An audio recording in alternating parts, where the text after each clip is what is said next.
Narcisista, demagogo, xenófobo, sexista, ignorante, mentiroso, racista, son solo algunos de los adjetivos con los que se han definido a Donald John Trump. Pero desde hace unas semanas, Internet anda loco con una teoría que añadiría un nuevo adjetivo al actual presidente de los Estados Unidos. Y es que Donald Trump también es espía, y uno ruso nada menos. Al menos, eso es lo que afirma un ex espía soviético de la KGB. Según él mismo, Trump fue reclutado en los años 80 por el servicio secreto soviético bajo el nombre en clave Krasnov.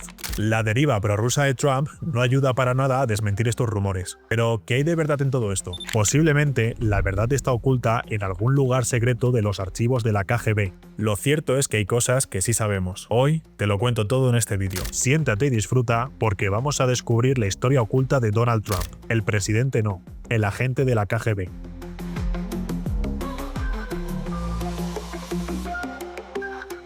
Era 1984 y Vladimir Khrushchev, responsable de las operaciones extranjeras de inteligencia de la KGB, tenía un problema. En primer lugar, en Washington estaba en el poder un presidente beligerante, Ronald Reagan. La KGB consideraba a sus dos predecesores, Gerald Ford y Jimmy Carter, como débiles, pero Reagan había demostrado ser un hueso duro de roer. La KGB estaba muy preocupada por lo que creía que era un complot estadounidense para llevar a cabo un ataque nuclear preventivo contra la URSS. Por si eso fuera poco, Khrushchev contaba con otra dificultad. Pese a tener más de 12.000 oficiales de inteligencia a su mando, los resultados de los oficiales de la KGB en el extranjero habían sido decepcionantes. Con demasiada frecuencia, estos fingían haber obtenido información de fuentes secretas, cuando en realidad reciclaban material de periódicos o recogían chismes vacíos. Esto generaba los llamados agentes de papel, objetivos de reclutamiento que no tenían valor para la inteligencia soviética.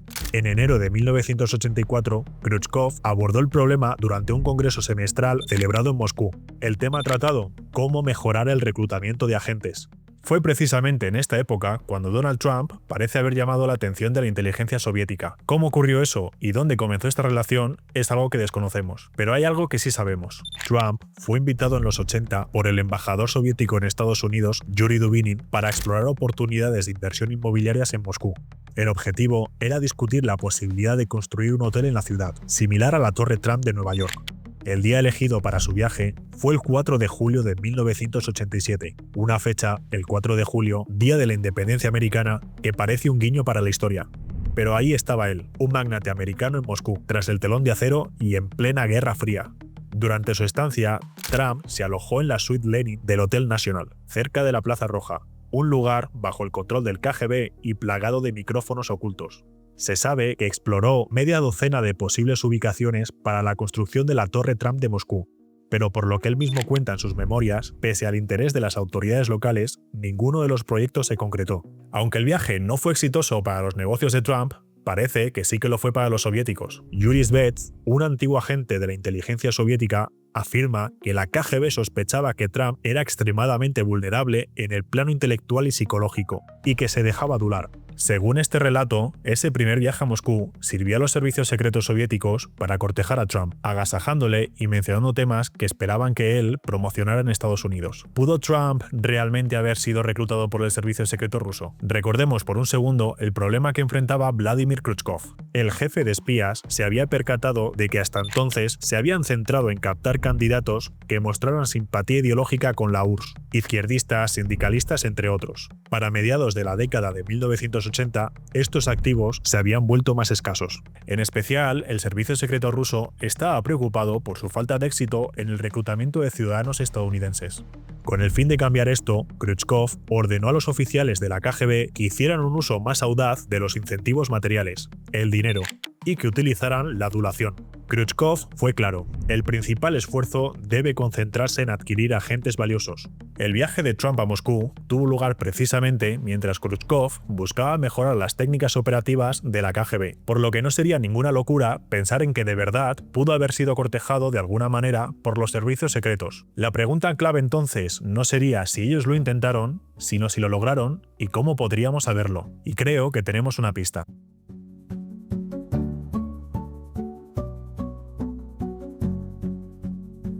Donald John Trump nació el 14 de junio de 1946 en Queens, Nueva York, en el seno de una familia acomodada. Su padre, Fred Trump, un conocido empresario de origen alemán, había hecho carrera en el negocio inmobiliario. Durante la Gran Depresión y los años posteriores, Fred había aprovechado la demanda de vivienda asequible para construir complejos de apartamentos a precios competitivos. Para la década de 1970, Fred Trump ya tenía una fortuna estimada en cientos de millones de dólares, derivada de los más de 27.000 apartamentos que construyó entre Brooklyn, Queens y Staten Island. Es en esos años, tras graduarse en economía en la Wharton School, cuando el joven Donald se incorpora a la empresa familiar. Primero supervisando los proyectos de su padre y a partir de 1971, ya como principal representante de la empresa, comienza a marcar el inicio de su propio estilo, más enfocado en el sector inmobiliario de lujo. Lo cierto es que durante toda la década de 1970, los esfuerzos de Trump se enfocaron en su negocio inmobiliario. Es más, en aquellos años ni siquiera tenía una afiliación política pública muy definida. Esto lo sabemos porque durante la década de 1970 y 1980 realizó donaciones tanto a los candidatos demócratas como republicanos. Además, en esos años, Trump mantuvo relaciones cercanas con líderes demócratas como Ed Koch y Hugh Carey, alcalde y gobernador de Nueva York respectivamente. Para Trump, era necesario llevarse bien con ellos porque necesitaba de la cooperación del gobierno local para obtener permisos de construcción en sus proyectos inmobiliarios. Es por todo esto por lo que podemos concluir que al menos en ese momento el Donald Trump de unos 30 años tenía solo una ideología: el dinero. Es en la década de 1980 en la que sus críticas al gobierno se hicieron más habituales. La lengua de Trump empieza a soltarse y comienza a utilizar entrevistas o inauguraciones de proyectos para criticar la ineficiencia del gobierno o los altos impuestos. A pesar de que sus críticas y opiniones políticas iban en aumento, en ningún momento mostró una intención clara de ingresar en la política, al menos hasta el año clave de 1987. En febrero de ese año, Trump aparece en una entrevista con Phil Donahue, un talk show de éxito en la época, donde debatió ya públicamente su visión sobre los problemas económicos y políticos de los Estados Unidos.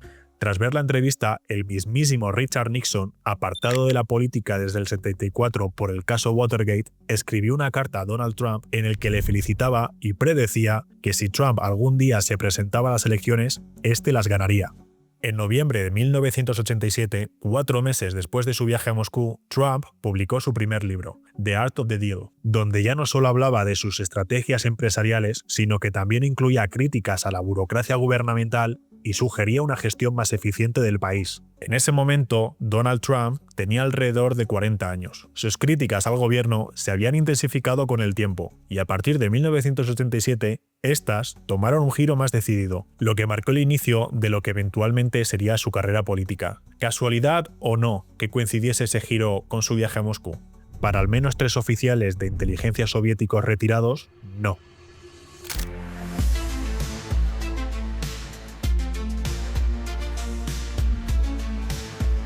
Llevaban mucho tiempo recopilando información sobre él y conocían su personalidad.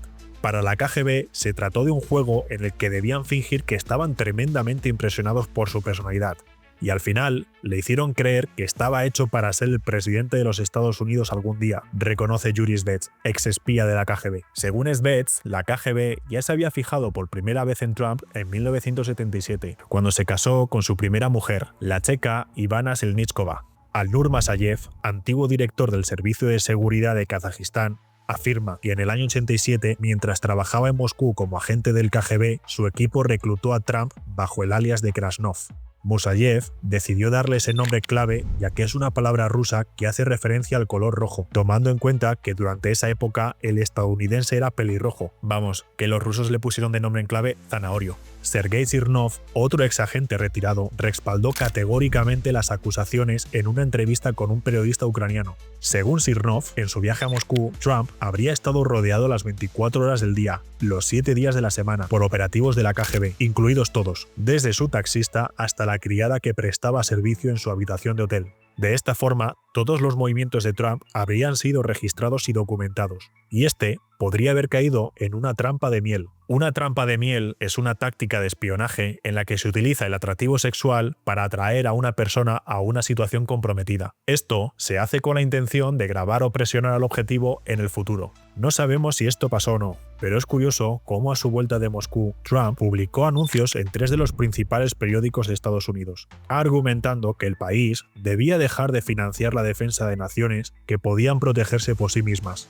Te recuerdo que esto pasó en el 87, pero estoy seguro de que si te dijera que la noticia es del 2025, te la creerías. Se sabe por declaraciones de Svets que días después del acto de Trump, en Rusia se celebró con asombro y júbilo el anuncio de cómo una medida activa exitosa había sido ejecutada por un nuevo activo del KGB. ¿Era ese nuevo activo de la KGB Donald Trump? Según Svets, no hay duda, era él. Es más, asegura que al servicio de inteligencia soviético le impactó lo fácil que fue convencer a Trump de todos los planes que tenían en mente para él. En su día ya se publicó que funcionarios soviéticos facilitaron el viaje, lo que generó duda entre los analistas de inteligencia occidentales sobre si se trataba de una oportunidad de negocios o algo más secreto. Finalmente, Donald Trump inició su carrera política en el año 2000 con una candidatura por el Partido Reformista y posteriormente, en 2015, con el Partido Republicano ganó las elecciones presidenciales del 2016. Resulta curioso cómo, 29 años después de su publicación en los periódicos estadounidenses, de nuevo, a miles de kilómetros de Washington, un grupo de rusos se alegró mucho por un acto de Trump. ¿Qué quería esto decir? ¿Habían conseguido de verdad los rusos meter a un agente en la Casa Blanca? Donald, I want to state officially that we in Russia are so happy that you are US president. Oh, thank you. We think you are the best candidate. Sure. The smartest candidate. No doubt. The Manchurian candidate. The Manchurian Candidate es una novela de 1959 que refleja el temor durante la Guerra Fría a que el enemigo comunista pudiera interferir en las elecciones estadounidenses mediante un magnicidio, lo que podría conducir al derrocamiento del gobierno. Cuando Donald Trump llegó al poder por primera vez en 2016, muchos señalaron las similitudes entre el argumento de la novela y la realidad, haciendo referencia a la oscura relación de Trump con Rusia. Por si fuera poco, agencias de inteligencia de Estados Unidos acusaron a Rusia de llevar a cabo ciberataques para interferir en el proceso electoral y favorecer la candidatura de Trump. Un año después, en 2017, el fiscal especial Robert Mueller fue el encargado de investigar los vínculos entre la campaña de Trump y Rusia. El informe Mueller, publicado en 2019, no encontró pruebas suficientes para acusar a Trump de conspiración y colusión con Rusia, pero sí documentó numerosos contactos entre miembros de su campaña y personas vinculadas al gobierno ruso. Sabemos además que el propio Trump llamó al entonces asesor de la Casa Blanca, Tom McGahn, para ordenarle que el fiscal especial fuera apartado de la investigación. McGahn recuerda literalmente las palabras de Trump: Mueller tiene que irse.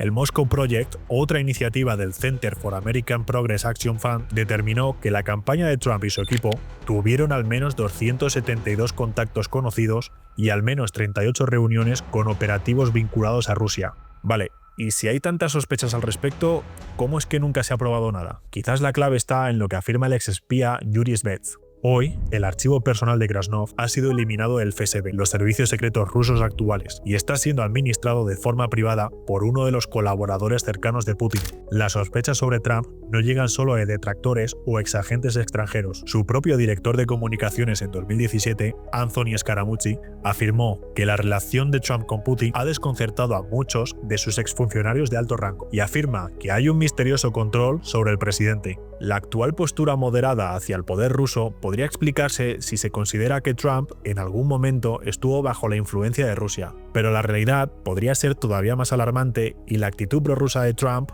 podría no depender de factores externos, sino de sus propias convicciones o intereses. Puede que Trump, el empresario hecho a sí mismo, vea en Vladimir Putin un modelo de fortaleza con poder y liderazgo, un ejemplo a seguir que conlleva un peligro muy alto, el de una política exterior americana amordazada por la actitud de un radical que no se deja influenciar por opiniones ajenas. Could the Manhattan magnate be eyeing the White House, or is he just calling a bluff? Are you a Republican, Donald? I'm a Republican, yes. So if there were politics, it would be as a Republican. It would be, I guess, as a Republican, but I don't see that there will be politics.